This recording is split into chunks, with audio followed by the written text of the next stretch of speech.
Physics professor Jason Dessen's morning begins as usual. An alarm clock rings, he checks his high school son Charlie's homework, and makes coffee for his beloved wife Daniela. The woman is in a hurry and grateful for the attention. However, she is adamantly against letting Charlie drive. Despite this, Jason trusts the boy with the car, and they nearly have an accident. The father calms his son and suggests he confess his feelings to a girl he likes.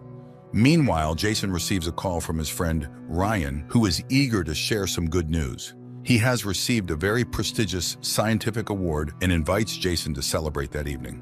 Later, Jason heads to the university, where he tries to explain the essence of Schrödinger's thought experiment to his students. He draws a cat locked in a box on the board.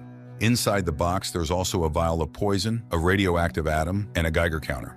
If the atom does not decay, the cat survives. But if it does, the Geiger counter will detect radiation, the vial will break, and the cat will die. All this illustrates the Copenhagen interpretation of quantum mechanics, which posits that until the box is opened, the atom is in a state of superposition, undetermined. The lecture is interrupted by a phone call, and Jason watches as the students hurriedly leave without hearing that the cat is simultaneously alive and dead. Later, Jason enters a dark room, records the day's events in his notebook, and injects himself with dark matter.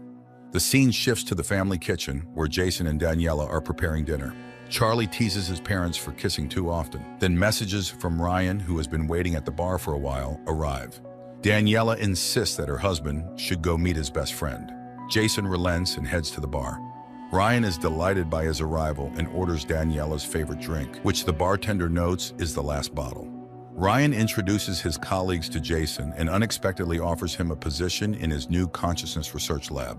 There's one catch: the Center for Neuropsychology will be in San Francisco, and Jason is unsure if his family will want to move from Chicago. He promises to think about it and heads home, but on a dark street, he is suddenly stopped by an armed man in a mask. Jason is ready to hand over everything valuable he has, but the robber seems interested in something else. He puts Jason in the car, calling him by name, and orders him to comply. Along the way, the robber unlocks his phone, knowing the password, and asks questions about Ryan. Soon they arrive at a deserted building where the robber orders Jason to undress. He complies, but still decides to attack the assailant. However, he receives a heavy blow to the head and immediately feels an injection in his neck. The robber tells him to put on different clothes and warns that Jason is being given a new opportunity.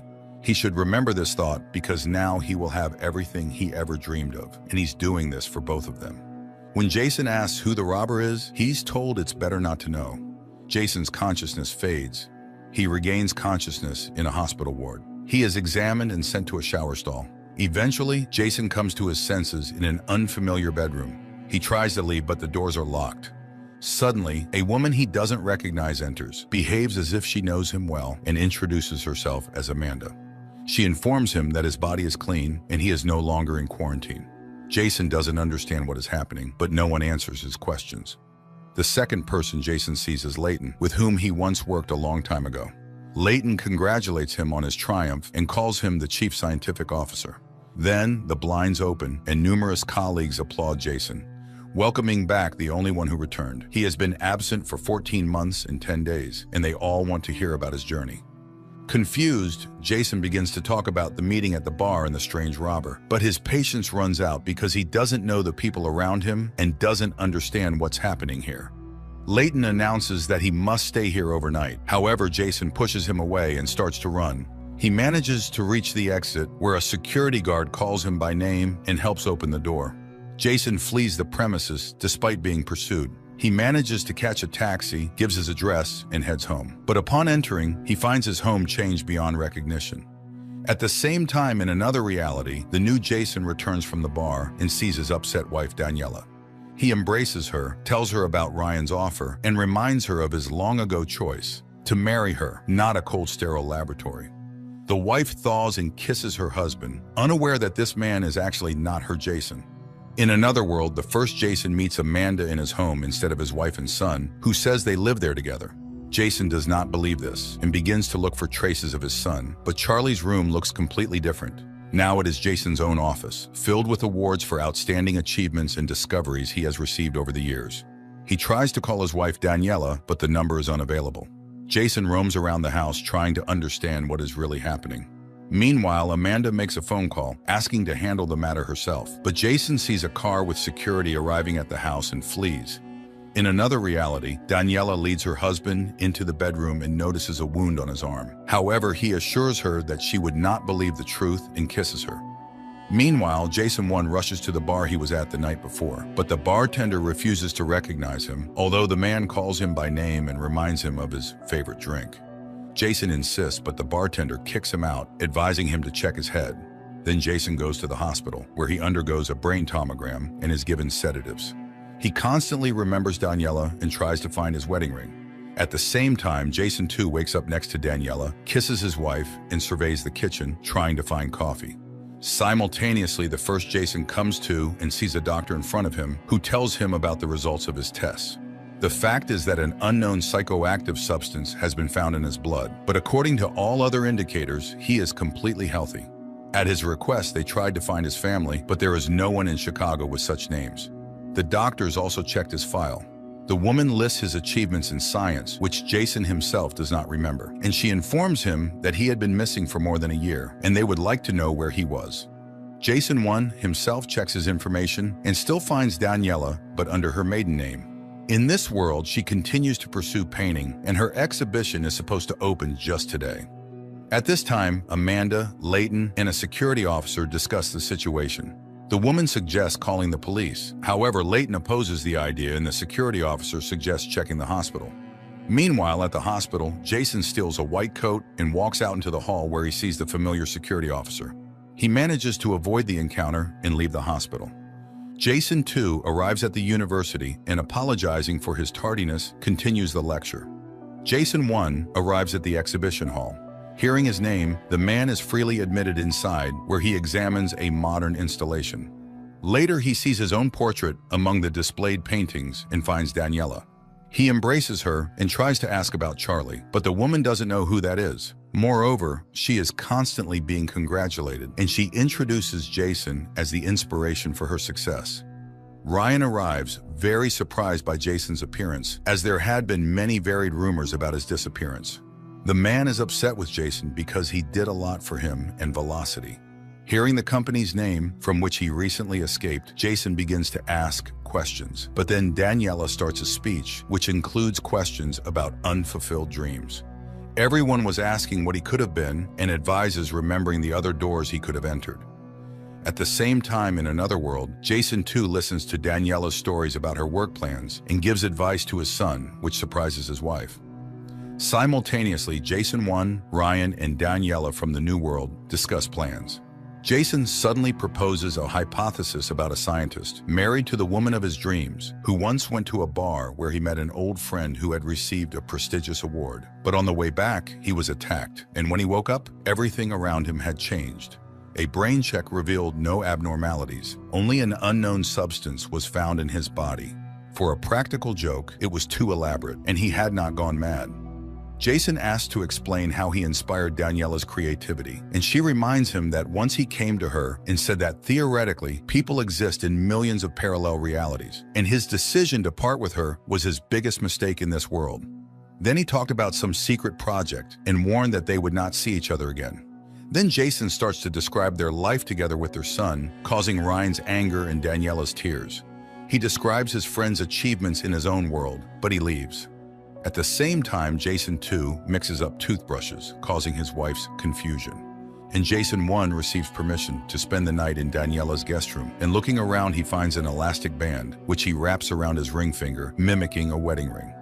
Meanwhile, Jason 2 perplexes his wife with unusual tenderness and examines the photographs on the walls of the house, after which he calls Ryan and declines his offer to work in San Francisco. At this time, Jason 1 calls Amanda and tells her that he is going to the psychiatric hospital. The woman heads there, but it turns out to be a ruse that Jason used to lure her out of the house, and now he and Daniela are inspecting his home together. The man points to a photo, but in his world they are depicted as a family in it. He talks about a son who is as talented as his mother, and Daniela admits that after he left her, she got rid of the child. Jason doesn't believe this, as everything was different, but Daniela insists that in her world, that's exactly what happened. People cannot understand why their memories differ so much, but the woman starts to believe his stories. Later, he finds records of his double from this world and realizes that he made a great discovery in quantum physics. Jason number 2 created a more voluminous version of the container where a person was put into superposition and gained the ability to move between multiple realities. It turns out that his double, Jason number 2, moved to his world and sent Jason number 1 to his dimension to this world. So Jason is one person, living in reality until the question of marrying Daniela came up. When the first Jason chose his family, the second left Daniela. Their universes split, and the second Jason gave himself to science and invented the container. They switched worlds, but why? Later, Daniela admits that she is glad he appeared, and he explains the rubber band on his hand as a desire to preserve the marriage and return to his wife. He talks about their life there, in another reality, and admits that they were happy. Daniela kisses him, but at that moment, someone knocks at the door. They go to open it, and a security officer from the company Velocity, from which Jason had escaped, bursts into the house. He asks not to use weapons, but the woman shoots Daniela, and the last thing Jason sees is her blood-covered face. This is the first 2 episodes of a new series from Apple TV titled Dark Matter. At night, Leighton informs Amanda about what happened, and she rushes to the center where Jason has been taken. Leighton, in the meantime, apologizes to the tied-up Jason. He couldn't imagine his friend was so unstable and cannot release him yet. Jason, shocked by Daniela's murder, does not want to talk about his supposed genius invention. Jason, too, invites Daniela 1 to a cafe. She is surprised by her husband's behavior, but likes this new Jason. Moreover, they have a dinner planned for close friends the next day, something their family hasn't done in a long time. In a parallel reality, a detective visits Leighton, surprised by yet another disappearance of an employee from their lab. Before this, Blair and a couple of junior employees also vanished. Leighton pretends to know nothing. The detective goes to Amanda. Later, Amanda expresses her displeasure. She is very upset with Dawn's behavior, while the boss reminds her of the millions spent. If everything comes out, the project will be shut down. They don't understand what happened to Jason, who decides to play along with the colleagues and asks for help in remembering everything. Leighton takes him to a hangar where a huge metal box stands. Jason recalls trying to create a small Schrodinger's box once, but Leighton convinces him that he managed to make a huge box that can easily fit several people. Only Jason knows how it works. The man steps inside, but there are no panels or screens. Recording devices don't work either. Jason is told about the missing people and then shown footage of him emerging from the box. Jason, too, takes Charlie to a store, buys him an expensive skateboard, surprising his son with generosity, and then questions him about the family friends coming to dinner tomorrow. In a parallel reality, Amanda tells Jason 1 that she works as a psychiatrist in the lab, and they have been living together for over a year. Before he disappeared, he met with his ex-girlfriend and then just vanished. Jason suddenly suggests he might not be who she thinks he is. Amanda leaves completely puzzled. Meanwhile, in the parallel reality, Jason too welcomes the guests. He keeps conversations going, displaying knowledge of everyone's lives gleaned from social networks, and talks with his son. Jason 1 tries to answer Leighton's questions, who begins to suspect him of being an imposter. The man is beaten, forced to reveal the whereabouts of their Jason, but he knows nothing and cannot explain how the container works. Leighton asks him to strain his memory, as there might be a way to reach a world where cancer is cured. However, all is in vain. Daniela thanks her husband for the wonderful evening. She hasn't seen him like this in a long time, and he seems completely changed. At the same time, in the parallel world, Ryan is thrown into Jason's room, horrified to learn of Daniela's death, as he was the one who told Leighton that Jason went to her. Ryan had created a drug for Jason that changes the chemical composition of the brain's cortex, temporarily putting some parts to sleep. Jason admits he is not the Jason Ryan knew in this world. The drug creates a special effect that, combined with the container, allows for traveling between worlds. Leighton's men take Ryan away. Meanwhile, in the parallel world, Jason too tells his wife he nearly died under the wheels, prompting him to reassess his life and express his gratitude for her presence. In the neighboring world, Amanda enters Jason's room, ordering him to follow her as she intends to get him out of there. They walk through the corridors but encounter a guard who raises the alarm. Jason and Amanda run to the container. They are chased, but Jason closes the iron door, cutting off Dawn's fingers. Amanda injects both herself and Jason with the drug that aids in transferring. Jason, too, in the meantime, reviews family archives and finds a birth certificate of another son, Max. In an alternate world, Jason 1 and Amanda find themselves in a dark corridor with many doors. Leighton, angered by their disappearance, enters the container himself. Jason and Amanda proceed through the corridor, but all doors look the same. The man suggests the doors lead to other worlds. They step out into one and find themselves on the street of a dead city. There is ash and smoke everywhere. They look around and notice a house in front of them starting to crumble. They rush back to the container, barely making it. Coughing, Amanda shows a case with the remaining doses of the drug, 48 in total. According to the coordinates, the container stands in the same place as in her world, meaning only the external world changes. They inject themselves again and head to the next reality. Leighton also enters the corridor, searching for the pair, but without success so far. Jason, too, attends a lecture in place of his double, but realizing the students are uninterested, he leaves the auditorium, announcing his resignation. Jason 1 and Amanda step into another world and find themselves in a forest. They continue and enter a reality without an atmosphere after a nuclear explosion.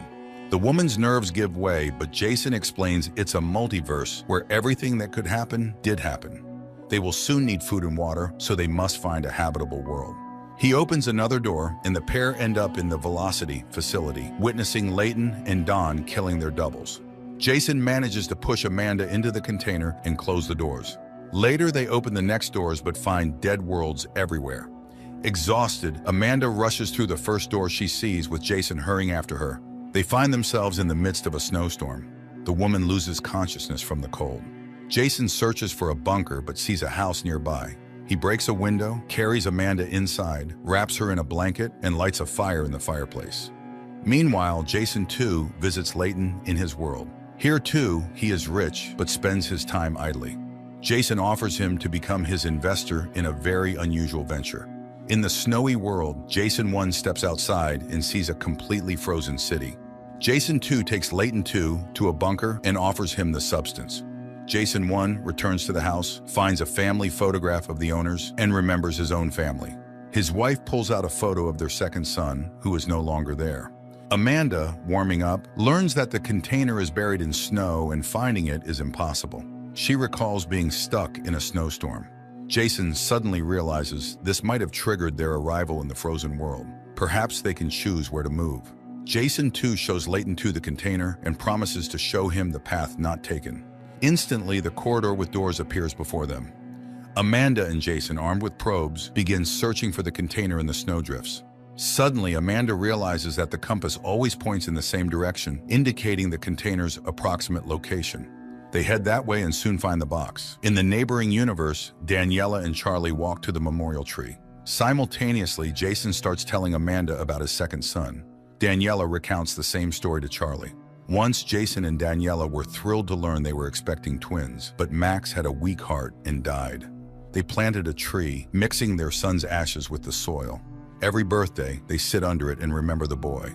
Leighton, too, meanwhile, is delighted by what he sees. Jason tells him about his life in the world where Leighton was his research partner. The tycoon agrees to fund his work. Jason 1 narrates his abduction to Amanda. He doesn't understand why his double went to such lengths. After questioning him about his life, Amanda suggests that the double simply wanted to fix Jason 1's life, making him happy while also taking what he himself lacked, a family. Daniela and Charlie discuss their father's strange behavior, but then Jason 2 arrives, congratulates his son on his birthday, and gives him car keys. To his stunned wife, he confesses he quit his job, but assures her not to worry about money as he has returned to science and already found a sponsor. She can pursue her passion for painting. Jason 1 and Amanda experiment in front of the next door. Jason tries to set a mood, outlining the conditions for the next world. Everything should be peaceful and beautiful, but opening the door, the pair end up in water. The city is flooded. With great difficulty, they close the container door. Amanda asks him to analyze his feelings, and Jason thinks he understands the mistake, but the woman is convinced that lying won't work here. Later, they rest, reminiscing about their loved ones. Amanda admits she loves special candies, but they don't exist in Jason's world. The woman reveals that the first to test the container was Engineer Blair, followed by 2 volunteers. Soon, the drug's effect wears off. Amanda opens the door and the pair find themselves in the Velocity basement. Initially, they want to escape, but hunger takes over. They look around, but the cafeteria is closed and the elevator doesn't work. Amanda recalls a protocol designed for such a situation. They find a bedroom with someone lying under a blanket, but it's a shriveled body. It becomes clear that something terrible happened in this world. As they prepare to return to the container, a person with a gun stops them, but upon closer inspection, Amanda recognizes Blair. After joyful embraces, Jason tells Blair everything that happened. In his world, he knows her as his wife's friend, but there, she works as a lawyer. Blair leads them to a habitable area and offers them food. She arrived here 3 months ago when nothing worked. She managed to start the generators and access the system, discovering that Earth was overrun by creatures that devoured all living things. She went outside for food and saw the dead world. Blair also has drug vials but is not yet ready to leave.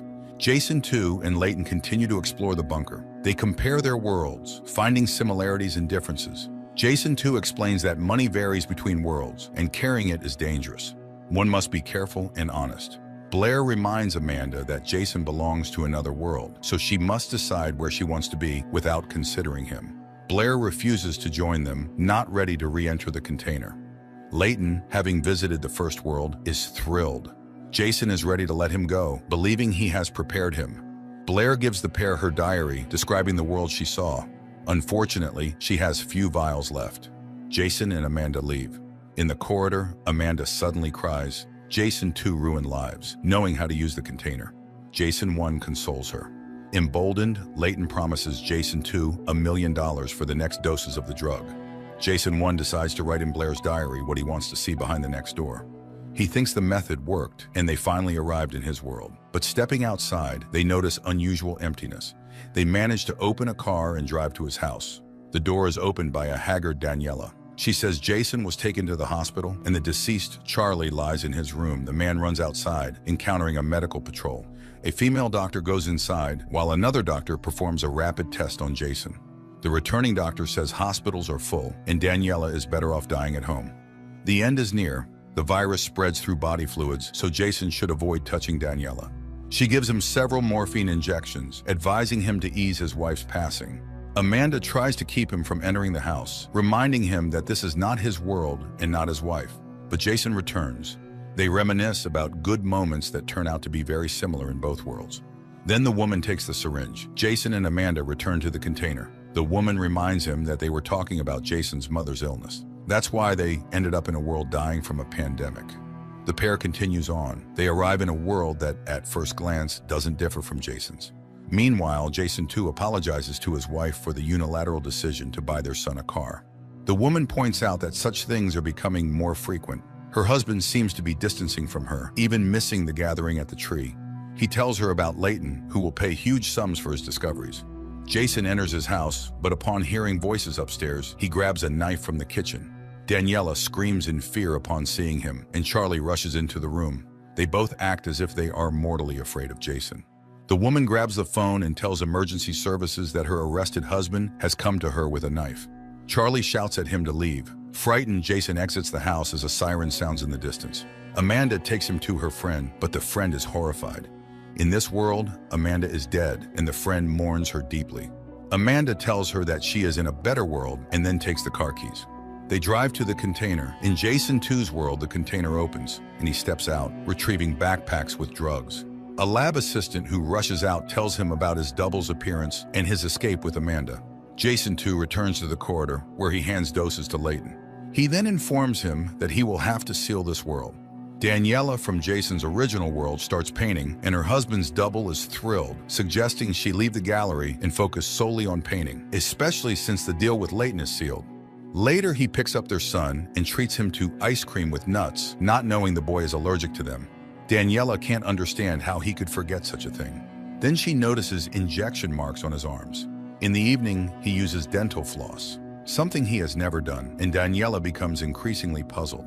Jason 1 and Amanda continue searching for his world, but they keep finding discrepancies. A different door color, a dog's presence, the absence of the memory tree, and similar things. Amanda suggests they rest at a hotel and have dinner at a normal cafe. Over the meal, they laugh a lot and then dance. At night, Jason hugs Amanda but stops, realizing they are not together. Jason 2 visits a psychotherapist, who turns out to be Amanda's double. He talks about his relationship with Daniela and the disappointments he has faced. She suddenly reminds him that expectations can be overly high. Daniela complains to her friend Blair about his strange changes, and Blair advises her to keep an eye on her husband. In the evening, Jason asks his wife to wear a new dress and takes her to the gallery where he has hung her painting. Instead of gratitude, Daniela is horrified and asks to be taken home. She is very angry about his unilateral action, which she feels has humiliated her. Jason admits he never really knew her and is trying to make her happy against her wishes.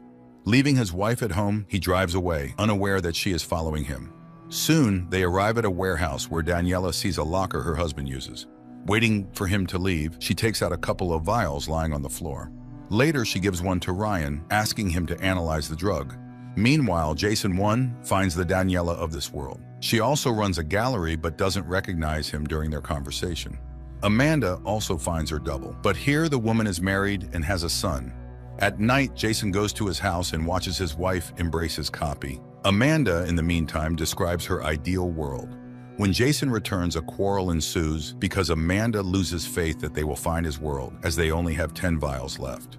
Ryan accuses Jason 2 of stealing his research, as the drug in his vial is identical to his own. Jason 2 takes his friend to the container. He injects the drug into himself and Ryan ends up in the corridor with doors to other worlds. Realizing he is in a quantum state, he is thrilled. Jason explains how to tune into another reality, and upon opening a door, Ryan sees a fantastically beautiful Chicago. This world is kinder and more progressive because Jason made it so for his friend. He asks for Ryan's phone to take a picture of him and steps back to the door. Ryan realizes this is not his friend. Jason just closes the door, leaving the man in another world. Later, he sees that Daniela is calling Ryan. Then Layton's men arrive and pack up the container. Sometime later, a detective comes to Jason's house, investigating Ryan's disappearance. The couple tells her about their last encounters with the friend, and Jason too suddenly states that Ryan drank a lot, although he never drank alcohol. After this, Daniela shows him the remaining vial and confesses she has been following him.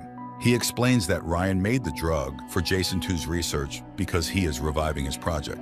Amanda leads Jason 1 into a world she has imagined. This Chicago is beautiful. They walk through a clean and cozy city, enjoying friendly faces. They drink cocoa from edible cups, and then have a snack in a cafe where they learn about a trendy restaurant in the tallest tower in the city. Amanda leaves, setting up a meeting with Jason there. A nearby couple gives him a photo they took, admiring them. Later, Jason goes to the restaurant and sees Amanda in an evening dress. She gives him a suit she bought for him, and he changes and joins her. Jason gives her her favorite candies, which exist in this world. She laughs, saying he is an insurance agent here. Her double in this world disappeared 2 years ago. Taking advantage of their identical appearance, Amanda made a passport and gained access to the double's savings, so she decided to stay here. She invites Jason to join her, but he declines. Before leaving, Jason secretly places 2 of the remaining vials in her purse. Amanda cries in the elevator, but, seeing the sun, wipes her tears and heads into a new life. Jason goes to the container. He has only 3 vials left, and the next world is destroyed. He continues, and in the next reality, he calls his wife. She is surprised, as she just saw him off to work, but Jason confesses his love to her. At night, he sneaks into his house and sees Daniela hugging his copy, but going down to the kitchen, he encounters his son, and it is not Charlie. It turns out that here they managed to save Max by transplanting the heart of a deceased girl, and now he suffers from guilt. Jason 1 comforts him. Meanwhile, Jason 2 confesses to the psychotherapist Amanda that he wants to pack up and leave his wife. Then suddenly he tells very personal things about the doctor herself. She kicks him out, but outside, Jason 2 is met by a detective. They tracked Ryan's phone and know that after the bar, he went to the industrial part of the city, so she intends to check all the cameras located there. Jason 2 goes to the container and breaks the formwork. He finds Ryan's double in the first world, where he works as a simple mechanic, gets him drunk, brings him to his world, cleans him up, and puts him to sleep in Ryan's bed. Jason 1 takes out the last vial and writes in Blair's diary his memories of the first meeting with Daniela. He saw the living Max and even thought of treating his double in that world as he had been treated. But he realized he only wants his family, his home, and his life. Jason 1 opens the door and finally arrives in his world.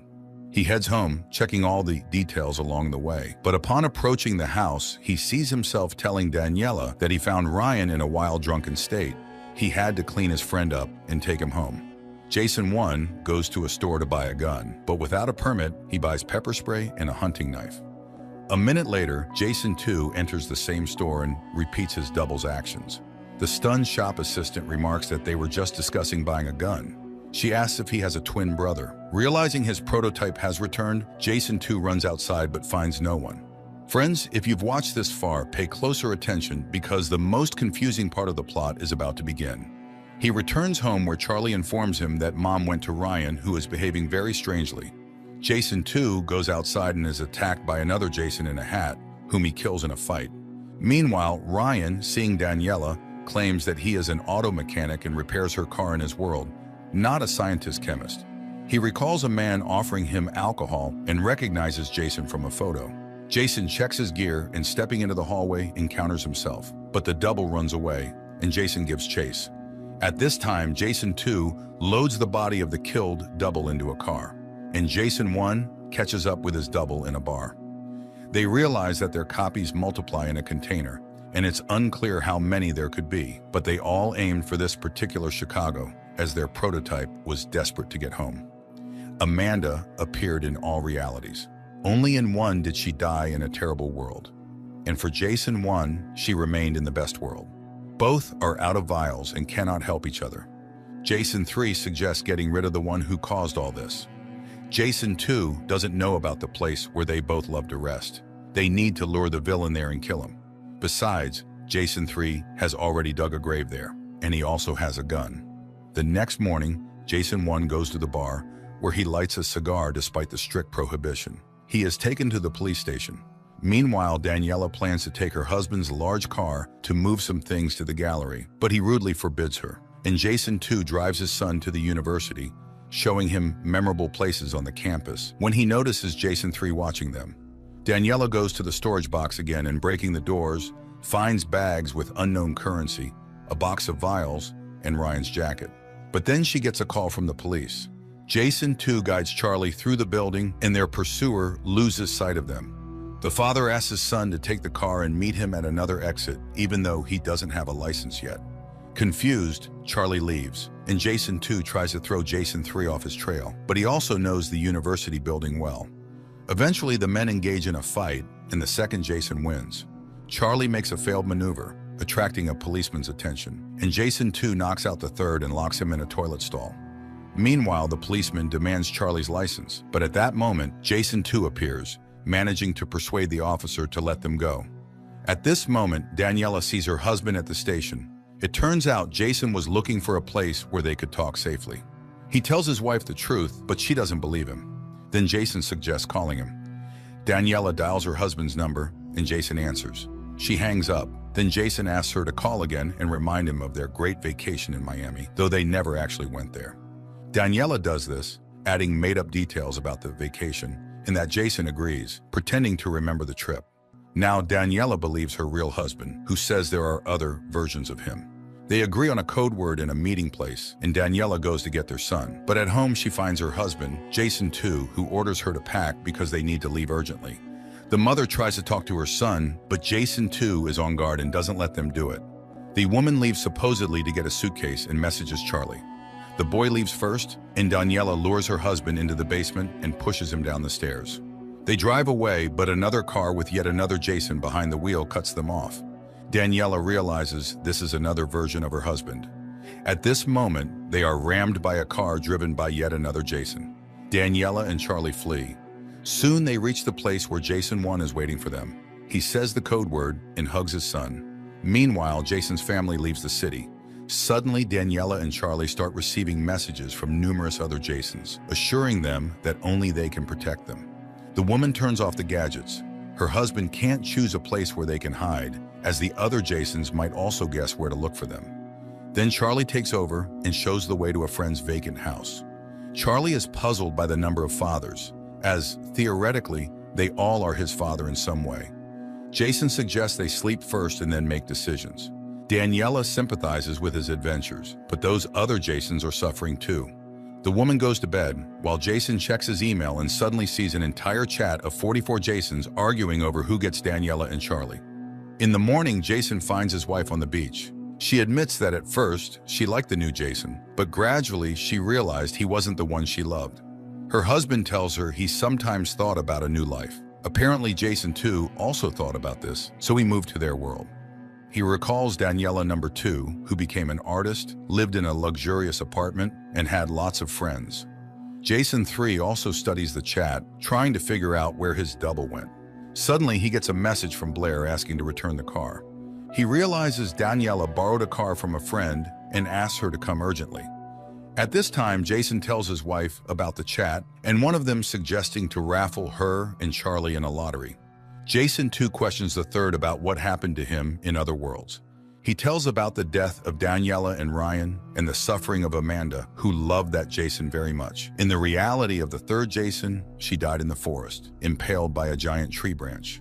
Jason 2 begins to understand the horror of his actions as he hoped to make his double happy with a new life. Meanwhile, Charlie prepares breakfast and tells Jason the latest news from their life, deciding where to go next. At this time, Blair arrives at their house and finds Jason 3 tied up in a closet. The third attacks her and demands to track her car, but Blair manages to neutralize him and demands to tell her the truth about the ongoing madness. Jason tells his wife and son about other realities. They are amazed that their doubles live in a few microns away, unseen by them. Jason admits that there was one world where he almost stayed, but couldn't imagine life without his family. Later, Daniela reads his chat. They spend the night together, reminiscing about their first meeting. She admits she made a choice and informed the other Jasons. But later, Jason suddenly sees a shadow outside the window, and going outside, finds an injured double, who says he was hit by one of them. There are many of them here, and it won't end just like that. Gunshots are heard in the dark, and Jason asks his wife to run to their son, but then another armed double calls out to him, demanding his clothes and the code word. Jason 1 charges at him. A fight ensues, but a shot rings out, and the double falls. It turns out to be Jason 2, who realized his guilt. He asks for their forgiveness, gives them car keys, and asks them to leave.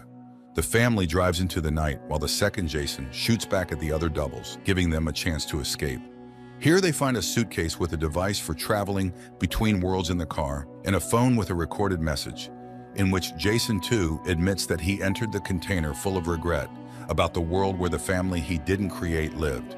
And now he offers to find them a new home in another world. The family heads to the container, where they are met by dozens of Jason doubles who understood that the woman made a choice and came to say goodbye. The family walks into the container through the line of Jasons. There, they trust Charlie to choose a new world where they will all be happy. Charlie opens the door and steps into another reality, followed by his parents. This concludes the first season.